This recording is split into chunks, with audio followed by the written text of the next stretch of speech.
Hello and welcome to another episode of Codo Cinema, the podcast show where I talk about movies. I'm your host, the man, the myth, the legend, Mark Codo, aka Codo Man. Well, since I was on the subject of video game movie adaptations since my last two episodes, particularly the 1995 and 2021 Mortal Kombat films, I might as well go back to the subject of video game movie adaptations because there is another movie that is based on a video game that will be coming out sometime in 2022. And in case you haven't noticed, it is the upcoming Mario film, the Mario animated film by Illumination Studios and Universal Pictures. So, for this episode, yes, obviously the Mario film, I am not going to do this episode alone. I got two special guests with me, and from my point of view, they both work here at Hitmix 88.9 WEIU, including WEIU Newswatch, as well as one of them being playing cello in the Eastern Symphony Orchestra, Jonathan Fong and Chandler Smith. So, Chandler, Jonathan, welcome to the show. Welcome. Thanks for having us. Thanks for having us. No problem. And John, I should thank you for calling me out about this too, because I didn't know what my next episode would be for this week, because I didn't have one in mind, but since you mentioned the upcoming Mario film, I was like, actually, that's not a bad idea. Let's talk about it. Yeah, I just thought it was great. It's obviously a sensational topic right now, both in the movie and the video game community. So I thought, hey, it's perfect, you know? Mm-hmm. Yeah. It's nothing like a video game, though, right? I mean, well, true. I mean, if they're gonna go for a Super Mario Brothers movie for the upcoming Mario film, it probably would be. But Yeah. from the point of view that is going on right now, they just announced the casting. Gotcha. Obviously, with Charlie Day, Seth Rogen, Kevin Michael Richardson, Keegan Michael Key, Anya Taylor-Joy, if I'm saying her name correctly, is that Anna right? Taylor-Joy. And okay, and then the biggest one of all, Chris Pratt. And yeah. So anyway, before jumping into the film, obviously, this is going off topic too, because part of the Mario film is basically the history of this character and what he's been doing throughout the media as well. So, gentlemen, is it okay if I do a history about Mario? Yeah. No. No. I'm just kidding. please go ahead. Yeah. Okay. So anyway, Mario is basically one of the most popular video game characters created by Japanese video game designer Shigeru Miyamoto. Is that right? Is that what I'm saying correctly? Yeah. I got it right? Did I get the name right? Yep. Yeah. All right. So Mario is depicted as an Italian plumber in the Mushroom Kingdom who goes on an adventure to rescue Princess Peach from the giant Koopa named Bowser. Mario also has access to different powers for different abilities that he could use when going on his adventures. He even partners up with his fraternal brother, or should I say fraternal twin brother, Luigi. So, yep, that's basically the plot of Super Mario Brothers, if this is something I remember correctly, because I actually played the DS game. Have you guys played Super Mario Brothers? Yeah. Oh, yeah, and it's been around for a long time. There's been so many iterations pretty much for every modern Nintendo console. Especially in the 80s, because Mario first appeared in 1981 in a video game called Donkey Kong. In fact, fun fact, Popeye the Sailor was considered to be the main character for Donkey Kong, but the creators were unable to get the rights for the character. So Miyamoto created Mario after a businessman named Mario Seagull. Or Seagal, if I'm saying it right. But, yeah, Mario is basically based off of a businessman. Well, the name itself, actually. But the plumber itself probably made up for the game. So, basically, character of Mario became so popular, he appeared in various forms of media, including his own video game known as Super Mario Brothers. With the success of that game, more and more Super Mario Brothers games came out, including a Super Mario 64, Mario Kart, Mario Tennis, Dr. Mario, Mario Party, including Super Smash Bros. Loved that game. Did you guys like Super Smash Bros. Too? Yes, I loved it. Oh, yeah, of course. It's It's especially whenever they came out with the new Super Smash Bros. Oh, really? Yeah. So, but they're kind of different if you think about it to a point.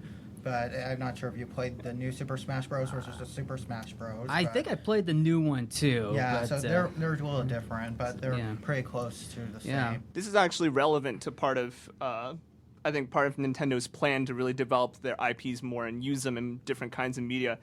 For those of you that are not familiar with games as much, the Smash Brothers games are Nintendo's fighting games that have a lot of different IPs. So a lot of the characters that show up on Nintendo consoles, they all kind of put them together into one fighting game.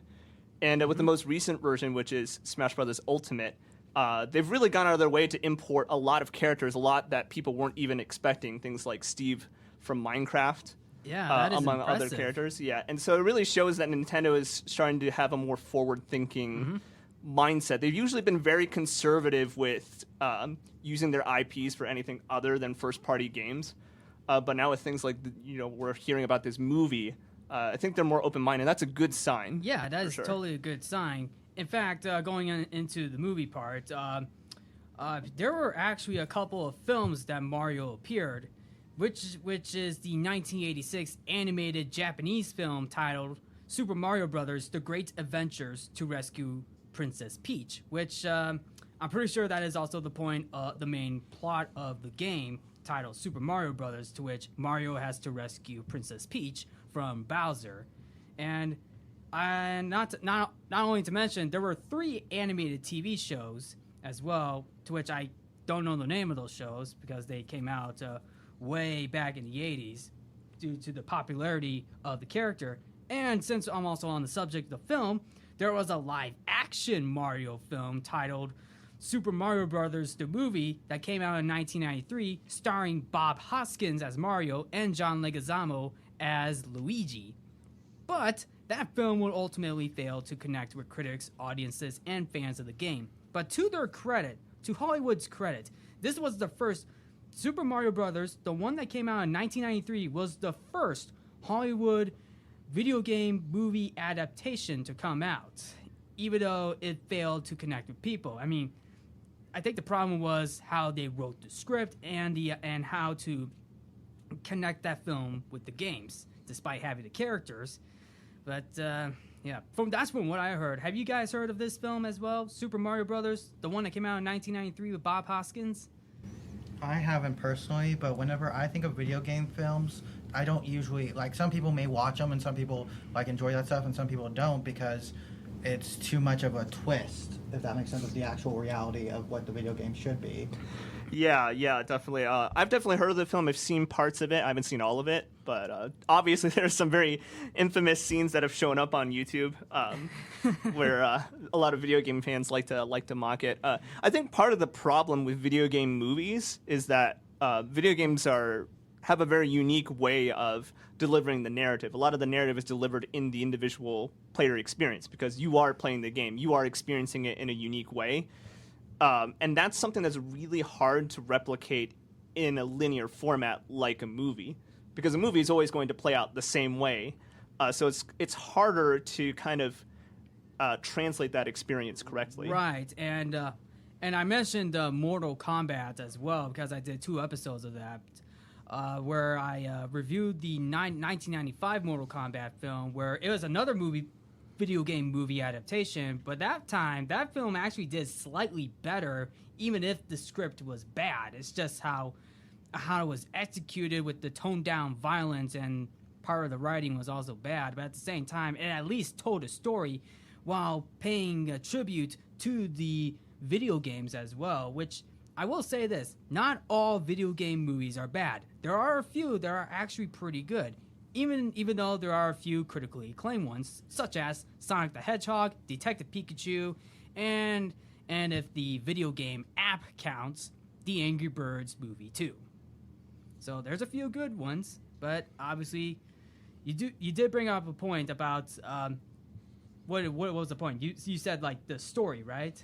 Yeah, the part of the problem is that video games tell a narrative in a very unique way. It's usually very personal to the player because it's all about player experience. It's how about you interact with the game. Right. You do bring up a good point that films like the Mortal Kombat films work out much better, because I think part of why it works out is because these kinds of games have very unique characters, and it's very easy for them to kind of go into further depth and kind of explain the lore behind those characters while kind of loosely falling within the confines of the game's narrative. And there's obviously plenty of games that are very narratively driven that they tried to make games that are more like movies. Yeah. So I'm thinking of like The Last of Us or any of the David Cage games like Detroit Become Human.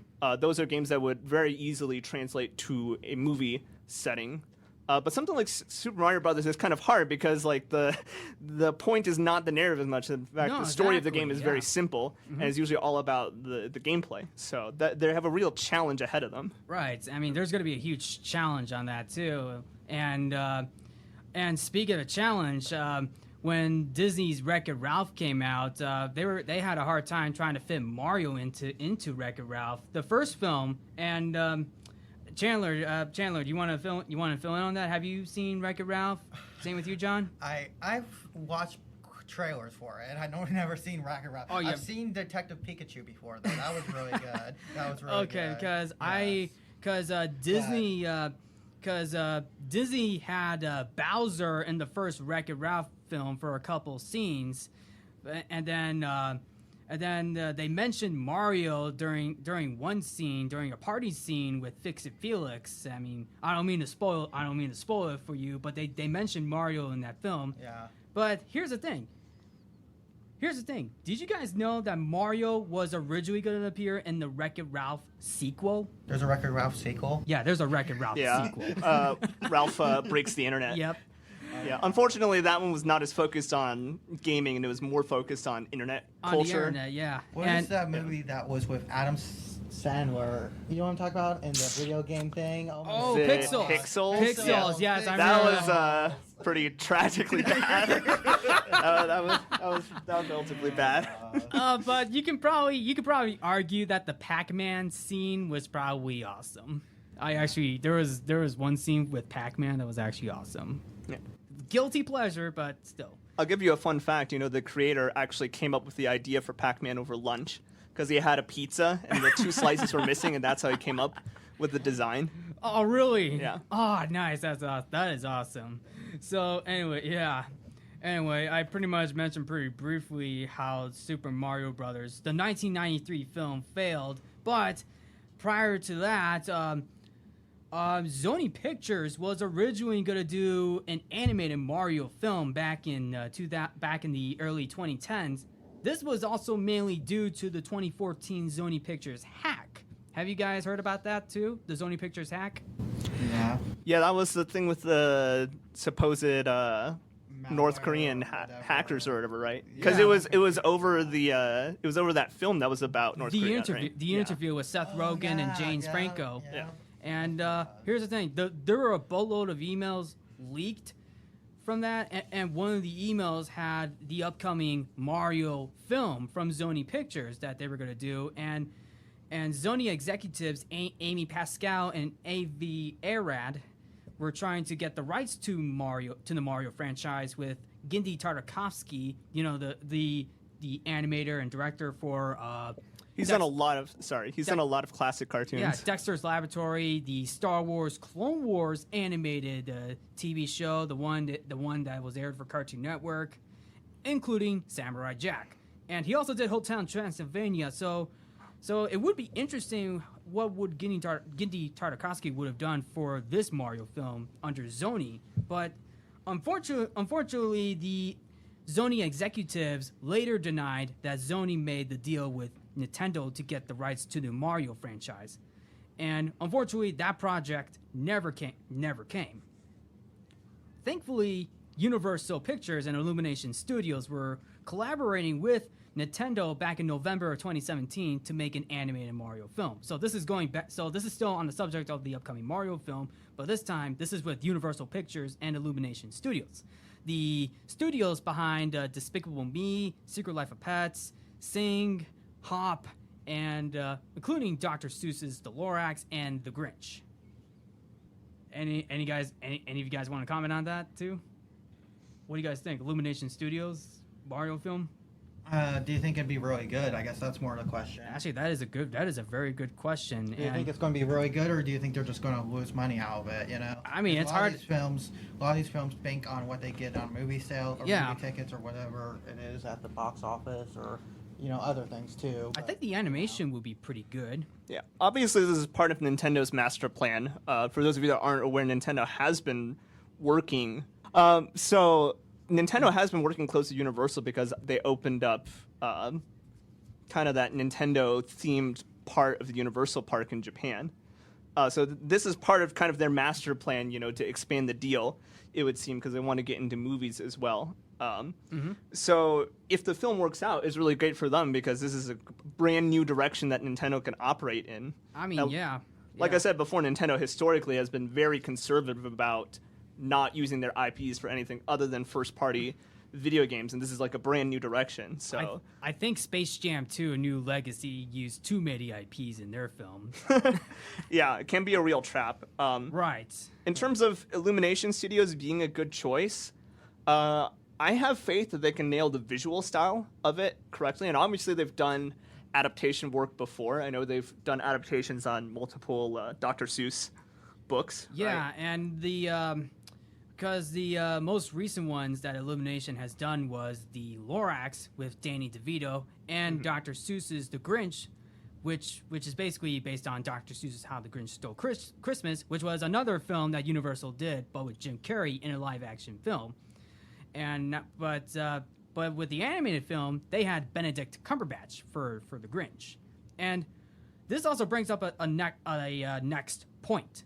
How are they going to nail the accent for Mario for the upcoming Mario film? I think that's a real tough challenge because for those of you that aren't aware, Charles Martinet has historically done the voices for lots of Mario characters in the games, and in the games, a lot of them don't have a lot of dialogue. Right. It's usually just kind of hopping sounds, like the kind of exclamation you make when you jump or roll or whatever.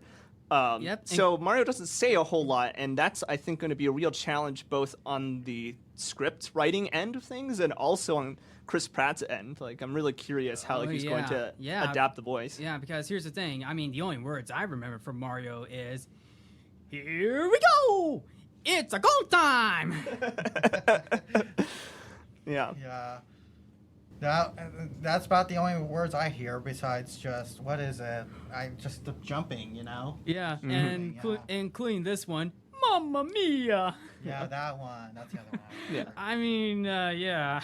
Oh, Yeah. man. It's going to be tough because, from going back to the 1993 film, Mario and Luigi did talk a lot because you also had Bob Hoskins throwing a New York accent in the live-action film. Basically, it was a New York accent in the live-action film. So how are they going to do the accent for this film? Because I brought up the Grinch, but what I didn't brought up was how Benedict Cumberbatch was portraying the Grinch. Because have you all seen the original 1967 or 66 of Dr. Seuss How the Grinch Stole Christmas? Well, you mean the cartoon, or you mean The cartoon. The cartoon, yes, I've seen the cartoon. Yeah, I don't think any kid in the U.S. has it. Yeah. Yeah, because Christmas classic. Yeah. Boris Karloff was the narrator and voice of the Grinch, and I think Boris Karloff is part British, if I remember correctly. I mean, because it was more of a British accent from Boris Karloff's interpretation of the Grinch, while Jim Carrey had a little bit of a mix with some of it sounding like Sean Connery in the live-action Grinch. For the 2018 recent Grinch film, it was more American. Mm-hmm. I mean, have you guys seen the 2018 Grinch film? Not 2018, I've seen a 2001. Right? Is there a 2001? That's what I'm thinking. Yeah, that's the one he's talking. Oh, That's yeah, the one he's because- talking about earlier, the gotcha. live action one. Yeah, the the live action one, yeah. Because the 2018 one had more of an American accent. I think this has got to be a problem with the whole how they do the voice acting, because sometimes people may forget which accent or recording they were on, because that could be part of an issue for the upcoming Mario film. Is Chris Pratt, or will Chris Pratt forget, or is he going to remember what voice he's going to do for the Mario film? Now, because on a side note, I thought Benedict Cumberbatch's performance was decent. It's just like maybe maybe a little more on the accent, a little more improvement on the accent, which is something I hope Chris Pratt would do in the upcoming Mario film. So, what do you guys think? I mean, I'm still thinking The Grinch was a good movie as it is. Yeah, I liked that. So yeah. why couldn't Mario be a possibly good movie? I think part of the problem too is connotation, because especially in the case of Benedict Cumberbatch, we're used to hearing him with his normal accent, especially in some of his most well-known roles. So it's like you kind of have that thought in your mind, and if you hear anything other than that, it's kind of weird. I find that we might have that problem with this new Mario movie because we're so used to hearing Charles Martinet's performance of it with kind of semi-Italian accent, and like Chris Pratt is obviously not that. Chris Pratt is, has a very stereotypic superhero American English accent. And on top of that, the only voice acting role that I remember from Chris Pratt was the voice of Emmett from the Lego movie. Mm-hmm. Yeah. Yeah. So I'm pretty sure a lot of people have seen that film. I'm pretty sure you all have seen the film Lego movie, right? Chandler's laughing right now. We brought the wrong expert on the podcast. Yeah, it's a long podcast that it's like I don't know any of these movies except for the Pokemon, Grinch. What else was there? I think I mentioned Sonic the Hedgehog. Sonic. Well, I haven't even seen Sonic the Hedgehog. That's okay. That's okay. That's totally okay. It's Codo Cinema. I mean, it's a podcast show where I talk about movies. And hey, I'm giving something brief. If you haven't seen the films, that's totally okay. I mean, I know not everybody has seen a lot of films, which is why I want to talk about these films as well. But anyway, since we mentioned Chris Pratt, how about we go into the casting? Yeah. So as always, Chris Pratt is gonna voice Mario.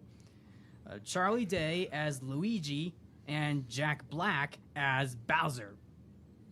Jack Black as Bowser? Yep. Oh, yeah. Easily the best casting choice out of the whole lot. Yep. Might as well give him a guitar. Yeah. Pretty much, yeah.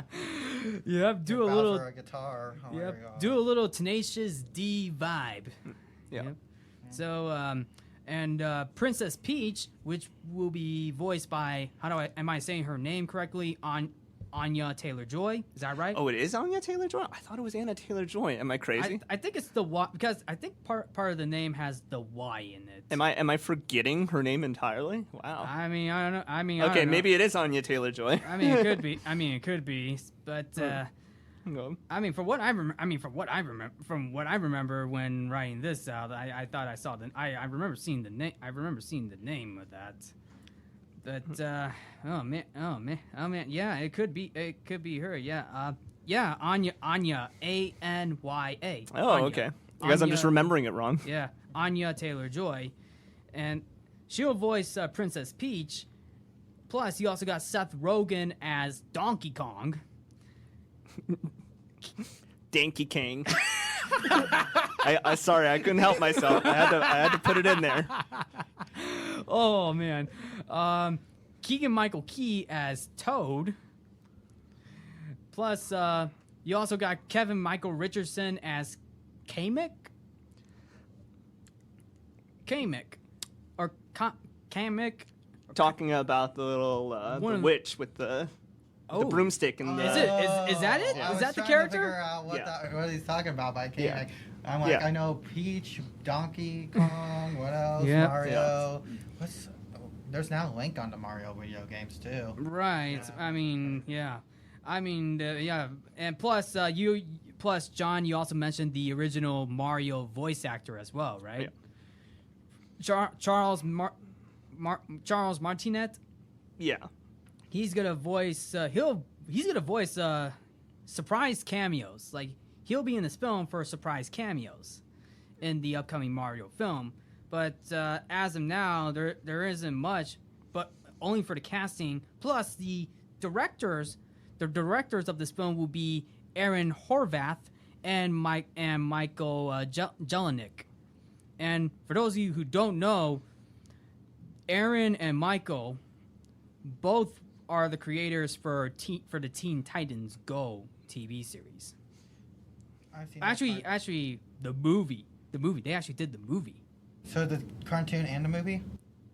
I think, from my point of view, it's probably the movie. I think it's just the movie. Oh, okay. Because Teen Titans Go, which is actually, fun fact, titled Teen Titans Go to the movies. That was that was the film that Aaron and Michael did back in 2018. And yes, they did do Teen Titans Go. Aaron and Michael did do Teen Titans Go. The cartoon too. Yes, the cartoon and the film. So cartoon ever. They should have never remade regular Teen Titans. Yeah. I know. I'm so jaded because. I mean, I don't know. At least in my case, I grew up watching the original Teen Titans, and I was just like, "Oh, it's so good." I have never seen such good writing. I have never seen the Teen Titans TV show. It's a.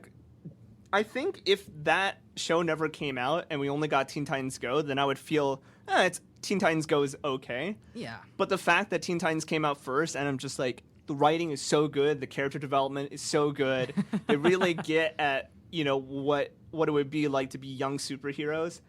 And then they give us Teen Titans Go, which turns all of that into just slapstick comedy. And I'm just like, you ruined it. You ruined it. It's almost like it's replacing SpongeBob with somebody else. Oh, that's true. Yeah, that's funny true. enough, SpongeBob has been getting a lot of flack right now for all like the weird spin-offs. Yeah. But this is Codo movies. This is not Codo cartoons or Codo TV. So let's. Hey, that's a good idea. Codo cartoons. Yeah. That's a good one. Yeah. I expect royalties next week. Are you sure about that? I mean, this is going on the WEIU website, by the way.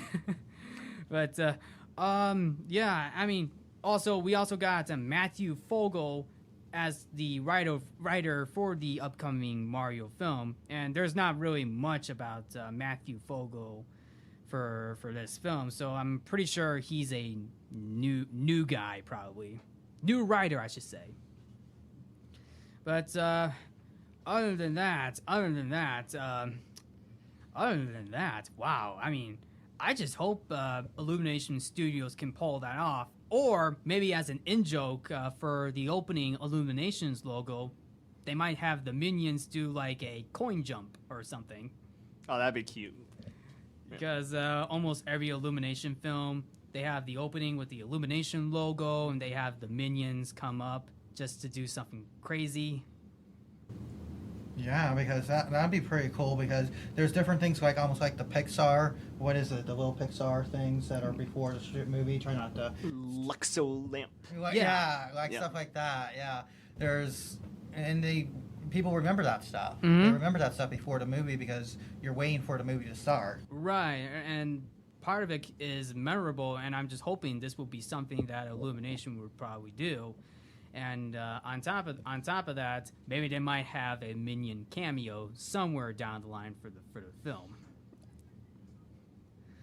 So there could be something, and also Sonic the Hedgehog did something similar with the Paramount logo, where they have Sonic's rings for the stars on the Paramount logo back in 2020. Oh yeah, that was cute. Yeah, I remember that. I've never seen it, so I don't right now. Maybe from the trailers you might. Maybe, yeah. Maybe. Yeah. So, yeah. I mean, it's surprising that we are getting this Mario film. I mean, this was brought up back in 2017, but it's just been a while since, with everything going on, especially with the pandemic, it's pretty tough. But I'm actually surprised the studio, Universal Studios and Illumination Studios, are moving forward with this film with a 2022 release date. And with Chris Pratt as the voice of Mario, do you think he'll nail the role? It'd be very hard to nail the role, but it's Universal studios, so I don't see why they couldn't. Yeah. So some of these casting decisions I think are really great. Jack Black, in particular, I think is the best choice out of the lot, especially because he has experience working in voiceover for animation, and he has experience working in voiceover for games as well. So he really understands kind of how to play those roles, and he understands gamer culture. So I think he's easily the best choice there. Chris Pratt, it's funny because you think he'd be the best choice out of the lot, but I think it's the most contentious pick. I think part of the problem is that Chris Pratt has really kind of reached a point where he's typecast as kind of the renegade superhero type of character. I mean, true, you could be right. I mean, but I mean, you never know. Maybe he might do pretty well with it. He might do decent, but if you think he might be typecast, I mean, okay, that could be something. Well, I'm just saying that's how he's usually. I mean, he's synonymous with Guardians of the Galaxy.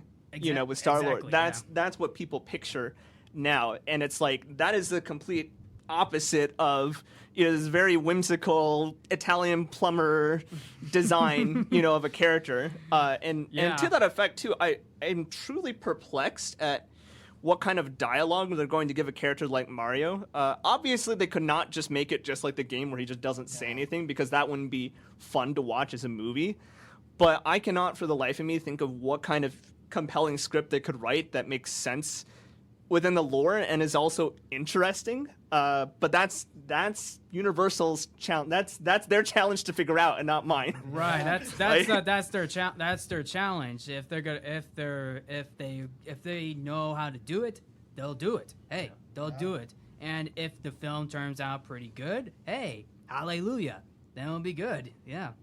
And it'll probably be a decent video game film. I mean, Chandler, do you want to add something to that too? Or, I mean, do you have any thoughts? I think the video game is totally different than the movie. Usually, like if you come out with a movie, you have more dialogue, you have more visuals than just a video game. Right. I don't know how else to put that, but I mean, whenever you think of a video game, you're playing it. You're not actually seeing it or watching it. Mm-hmm. Yeah. Well, there's something that they talk about in game design methodology, which is funny because this is a play on the thing they tell movie making students. They tell you to show, don't tell, right? Because if you can accomplish something visually, you want to be able to do it visually and not just do it in dialogue. Right. It's way more interesting that way. In game design, they tell them instead of showing, make it a playable experience, because that's something that's unique to the medium. And so that'll speak to players way better than just showing them a cutscene or showing them. Obviously, there's some games where it works way better, especially those that are very narratively driven. But, I mean, you want to leverage the thing that's unique to video games, which is the interactive nature. So it's kind of weird going back the other way around and adapting a video game into a movie where there's just no way you can replicate the interactive nature, right? So, I'm hopeful because we've seen a positive trend of video game movies being better. Right. And them really understanding gamer culture and integrating it in a way that makes sense while expanding on character lore or some element of gaming culture that's really great. I'm also skeptical, though. I'm really skeptical. I mean, I know Nintendo is probably going to keep a tight look and make sure that the quality of the film is good, but there's just so many points that it could fail on that I'm scared. There's a lot of points it could fail on. There is a lot of points. I mean, you never know how they're gonna go down with this film. But now we're getting more announcements that there's gonna be future video game movie adaptations, including TV as well. They got one for The Last of Us with Pedro Pascal that HBO is working on, and a possible live action Mortal Kombat sequel for the 2021 film that's been rumored about. What is that video game I'd like? What is that with the guy named, or the big... I have to think on it here. Don't hurt yourself, Chandler. Don't hurt myself. I'll try not to. Yeah. What was his name? Big Daddy off of... What is that video game called? BioShock? BioShock. Yeah. Yes, BioShock. That was in would the be works. A good movie. Yeah, it's bumped in and out of development because I know they had some. I can't remember which director it was, but I know one director, had a really gritty script written for it, and it was like an R-rated script, which makes sense because I mean that game was a mature game and dealt with a lot of mature themes, but no production studio was willing to produce it because they're just like, we can't make a video game movie, we can't sell a video game movie unless it's at least PG-13, which is kind of silly in my opinion. And that explains why the 1995 Mortal Kombat movie had that PG-13 rating, because they toned down the violence. Because Mortal Kombat, from what many people remember, it's remembered for its blood, gore, violence, and fatalities. That's what people remember about the video games for Mortal Kombat. To which part of the reason why the 1995 Mortal Kombat film failed, even though it did much better with critics in terms of like story. But since we were also on the subject of somewhat better video game movie adaptations, we are seeing a good amount of, how do I say this? So bad they're good movies, particularly for video game movie adaptations. And Mortal Kombat is one of them, but the Mortal Kombat Annihilation was not that good. Sorry. For Mario, it's hard to say if they can get the story to do well. Obviously, the animation, I'm pretty sure the animation is going to be very good. And the voicing of Chris Pratt, it might be a decent turnout or a mixed bag. So that would probably be something.